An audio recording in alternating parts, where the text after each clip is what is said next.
सोलापूर शहरात फसवणुकीचे अनेक प्रकार उघडकीस येत आहे। कधी फ्लॅटमुळे तर कधी प्लॉट घेऊन देतो म्हणून तर कधी नोकरी लावून देतो म्हणून फसवणूक होत असल्याचं पाहायला मिळत आहे। पुन्हा एकदा अशीच घटना घडली आहे। इन्कम टॅक्स मध्ये नोकरीचे आमिष दाखवून तब्बल 7 जणांची 5.25 लाखांची फसवणूक झाल्याचा प्रकार उघडकीस आला आहे। इन्कम टॅक्स ऑफिस मध्ये नोकरी लावण्याचे आमिष दाखवून 7 जणांकडून 5,25,000 रुपये उकळल्याचे प्रकरण उघड झाल्यानंतर या प्रकरणी संदीप शिवाळ उर्फ संदीप शर्मा राहणार बाळे याच्या विरोधात फौजदार चौडी पोलीस ठाण्यात फसवणुकीचा गुन्हा दाखल करण्यात आला। संदीप याने आपण स्वतः इन्कम टॅक्स ऑफिस मध्ये कामाला असल्याची थाप मारली होती।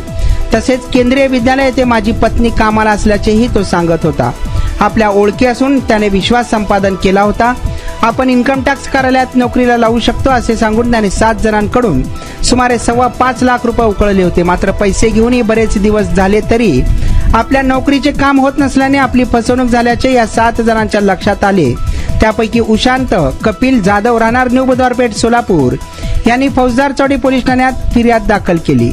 यावरून संदीपवर फसवणुकीचा गुन्हा दाखल करण्यात आला असून या प्रकरणाचा अधिक तपास सहाय्यक पोलीस निरीक्षक सुतार हे करीत असल्याची माहिती फौजदार चौडी पोलिसांनी दिली आहे।